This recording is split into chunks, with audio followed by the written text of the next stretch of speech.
अस्सलाम वालेकुम। कल के एमसीक्यू के आज कंटिन्यू करते हैं। कल जितने थे वो आप लोग फीडबैक आया नहीं कि उसमें क्या आपको समझ आया कि नहीं, क्या नहीं, या किस तरह से होना चाहिए। तो आज जो एमसीक्यू हैं कुछ और हम कर रहे हैं।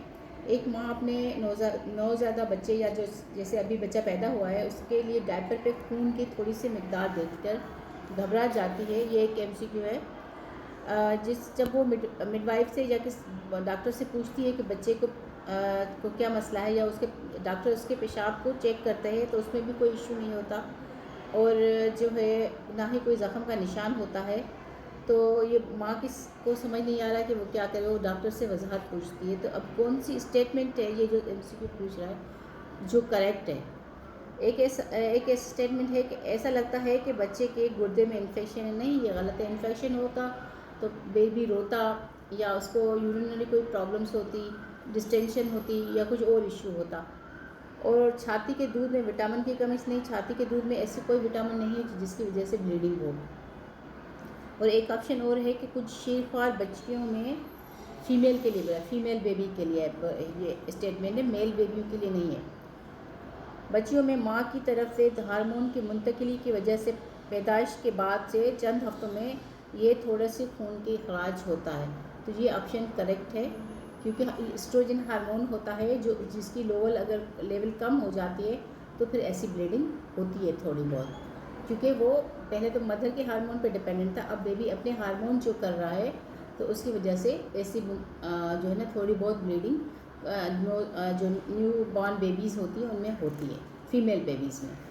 तो करेक्ट ऑप्शन जो है कि शीरख्वार बच्चियों में माँ की तरफ के हार्मोन की मुंतकिली की वजह से ब्लीडिंग हो सकती है।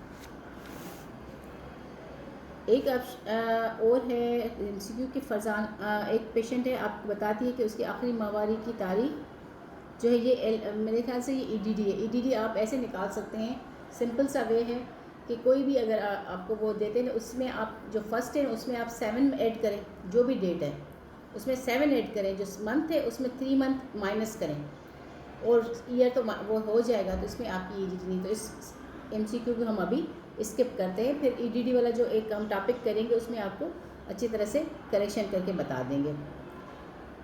एक और एमसीक्यू है जिसमें यह है कि प्राइमरी ग्रेविडा इमरजेंसी वार्ड में शॉक की हालत में आती है। मुआयने पर पता चलता है कि वजाइना से बहुत ज़्यादा खून जा रहा है, फीटस के दिल की धड़कन नॉर्मल है, मगर सर्विक्स जो है ना उसकी ओपनिंग 2 to 3 सेंटीमीटर है, जिसमें अवल नाल जो है ना प्लासेंटा जिसको बोलते हैं वो वहाँ से किनारे से नज़र आ रही है। तो ये तो सबसे पहले कि ये तो प्लासेंटा प्रीविया का केस है। अब पूछ रहा है कि इस हालत में कौन सा इलाज करेक्ट है, या इस वक्त कौन सी कंडीशन है जिसको हम मैनेज कर सकें।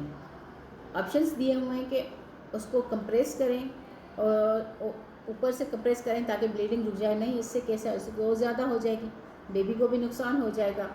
वो कहते हैं कि एमनियोटिक फ्लूइड वाली जो बैग है उसको करें ताकि एमनियोटिक फ्लूइड ड्रेन हो और लेबर अप्रिशिएट हो।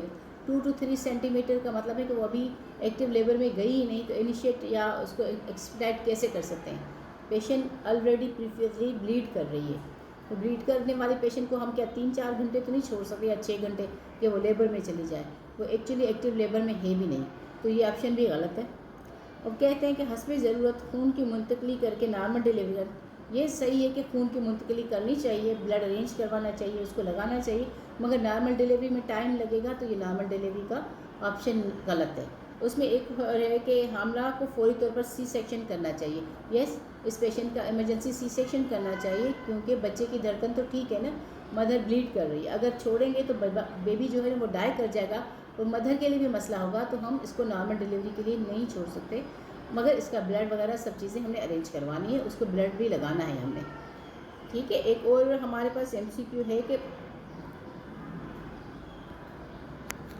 कि मिडवाइफ क्लिनिक में मालूमात हासिल करती है कि दौरान कोई पेशेंट आई है जो मिडवाइफ से मालूमात हासिल करती है कि 1 से 2 माह के बच्चे का जायज़ा ले रहे हैं, मगर उसका जो इंटीरियर फंटानेल है वो फील हो रहा है। जो इंटीरियर फंटानेल होता है स्विचर से बनता है, इंटीरियर पोस्टीरियर फंटानेल।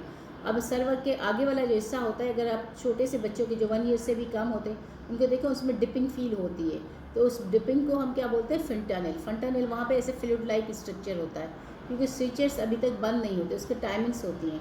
अब कह रहा है कि कौन से मंथ में, क्योंकि अगर पेशेंट ये आपके पास 2 से 3 महीने वाला बच्चा लेके आई है या उसे पूछ रही है, तो आप उसे ये तो नहीं कहेंगे कि ये एबनॉर्मल है, मगर आप उसको क्या समझाएंगे कि कौन से महीने में ये सुचर खुद ब खुद बंद हो जाते हैं। तो इन्होंने ऑप्शंस दिए हुए हैं, ऑप्शन दिए हुए कि 1 से 3 माह की उम्र नहीं, 1 से 3 माह में इंटीरियर फ्रंटानेल क्लास नहीं होता, पोस्टीरियर क्लास होता है, और क्या 6 to 8 नहीं, 6 के 8 to 8 माह में भी नहीं होता।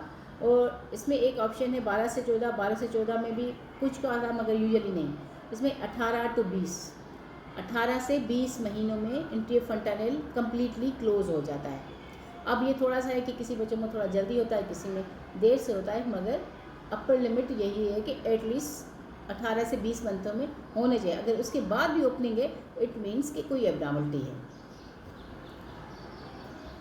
अच्छा, ये एक है जो है ना, एक और क्वेश्चन है आप लोगों का कि नीचे दिए गए ऑप्शन में से पॉलीहाइड्रोमिनास की किसको कहेंगे, मतलब कितना एमनियोटिक फ्लूइड होना चाहिए जिसको हम कहेंगे कि ये पॉलीहाइड्रोमिनास है।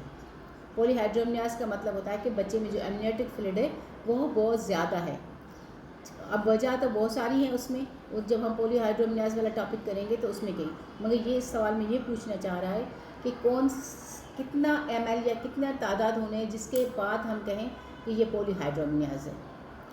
अब उसमें कह रहा है कि 1 लीटर से ज़्यादा होने चाहिए, नहीं 1 लीटर तो होता है यूजुअली। अब कहता है कि 1000 ml, नहीं 1000 तो 1 लीटर वही हो गया ना, और उसके बाद 1500 में भी उसको आप कहेंगे एक्सेसिव वाटर की कैटेगरी में डाल सकते हैं, मगर पॉलीहाइड्रोमिनास नहीं कहेंगे। 1200 भी नहीं है क्योंकि 15 से भी कम है। अब कह रहा है 2000, ठीक है 2000 मिलीलीटर से अगर ज़्यादा है। वैसे तो अमनियोटिक फ्लूइड हर गेस्टेशनल एज के साथ अलग अलग होता है, क्योंकि अगर 36 है तो अलग है, 28 है तो अलग है, 35 है तो अलग है, मगर अगर 2000 से ज़्यादा हो जाता है फिर उसकी गेस्टेशनल एज देखी जाती है तो उसको हम पॉलीहाइड्रोमिनास कह सकते हैं। 2000 इज़ अपर लिमिट, कि उसके बाद किसी भी गेस्टेशनल एज में अगर 2000 से ज़्यादा है तो इसका मतलब है पॉलीहाइड्रोमिनास है। एक पेशेंट 33 वीक्स की हामला है और उसकी जब पेशेंट की एज 21 ईयर थी तो उसको डायबिटीज़ डायग्नोस हुआ था। अब उसकी फास्टिंग की शुगर की गई तो उसमें पता चला, आपको कैसे पता चला कि शुगर कंट्रोल है या नहीं है। इस सवाल को जो वो ऐसे पूछना चाह रहा है, मगर सवाल उसने थोड़ा सा कॉम्प्लिकेट करके दिया है। मैं सवाल पढ़ती हूँ ताकि आपको अगर एग्ज़ाम हो तो कन्फ्यूजन ना हो। कहता है कि एक क्लाइंट 33 हफ्तों की हामला है और उससे 21 ईयर की एज में डायबिटीज़ है डायग्नोसिस। जब उसकी फास्टिंग शुगर की सतह की जांच पड़ताल की गई तो किन